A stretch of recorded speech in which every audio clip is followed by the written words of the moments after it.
In my many years of hiking, I've come across some really bad advice from other hikers. Younger hikers may dodge serious consequences from following these tips, but some can be disastrous for older hikers. Now, some of these tips apply primarily to backpacking overnight trips, but many apply to day hikes.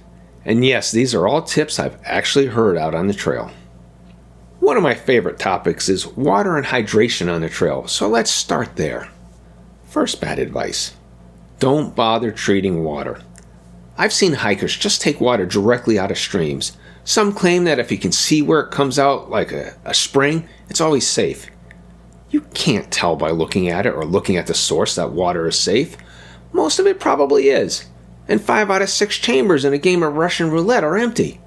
If you lose the norovirus lottery, you're in for a difficult time.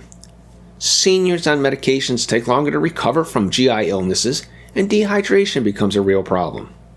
Second advice: don't bother with electrolytes. Most older hikers need them. Many seniors on blood pressure or heart meds are already managing electrolyte balances. Skipping them is not a good idea. Next, don't carry water. Just camel up at the source and hike to the next one.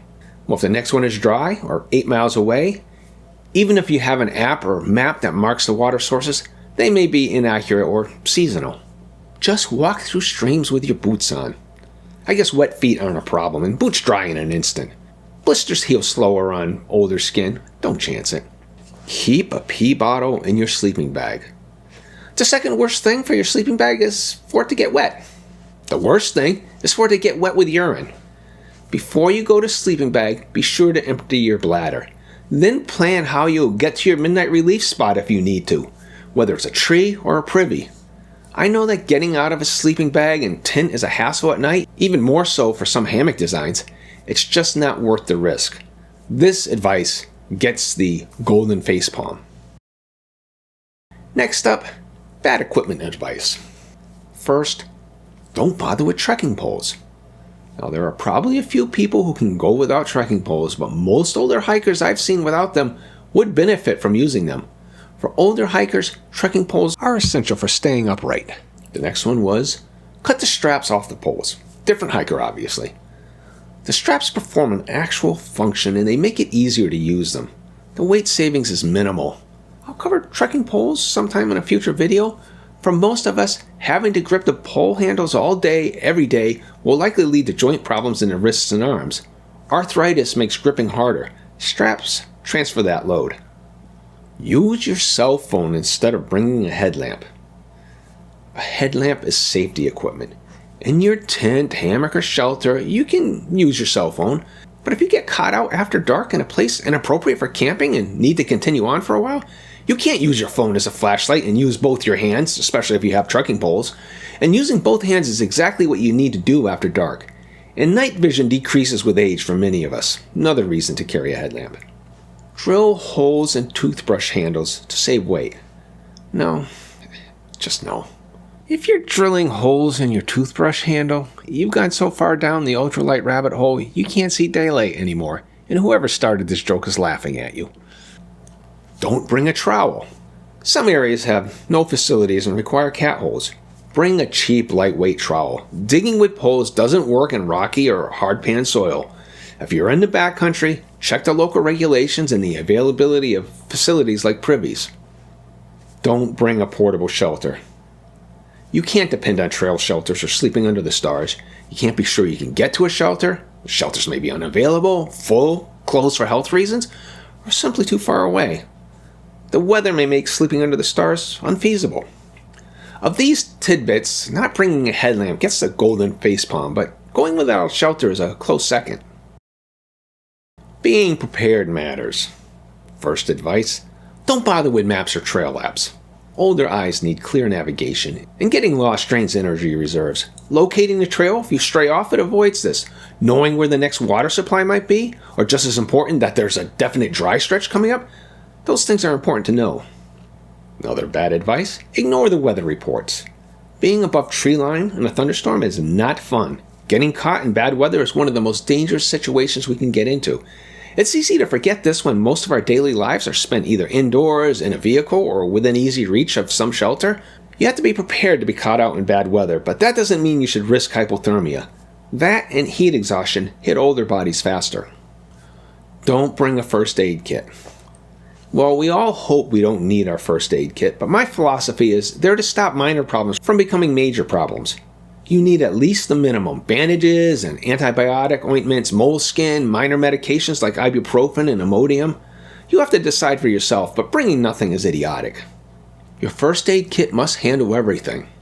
That's the flip side, but don't overdo it. Another viewpoint is that the purpose of the kit is to stabilize conditions while awaiting help in an emergency, and there's merit to that.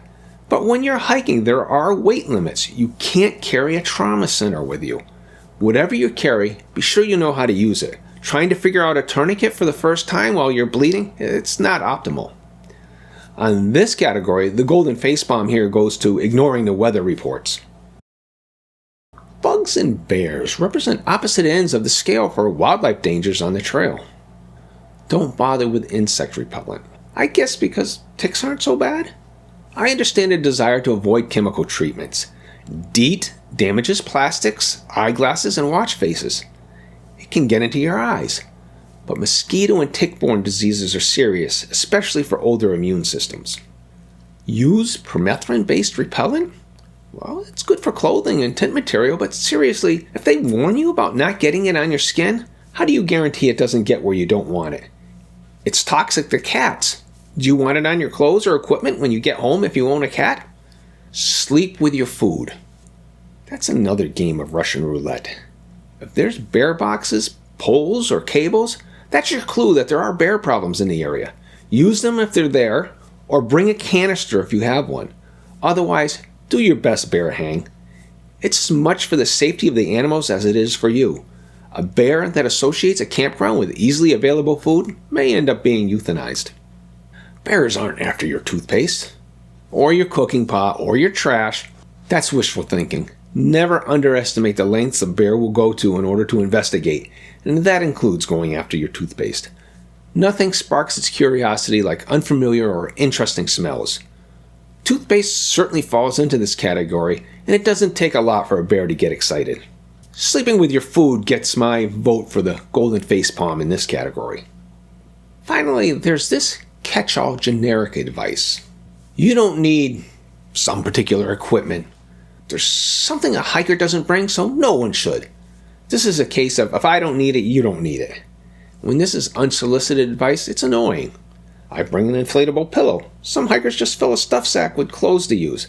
Doesn't work for me, and a good night's sleep is essential for a good hike the next day. A pad to sit on? It's essential for some people. What about a water pack with a hose? Some hikers hate them. I love them. Different things work for different hikers and their habits. That's the nature of the trail. There's no one-size-fits-all. But as for these tips, they're one-size-fits-few advice.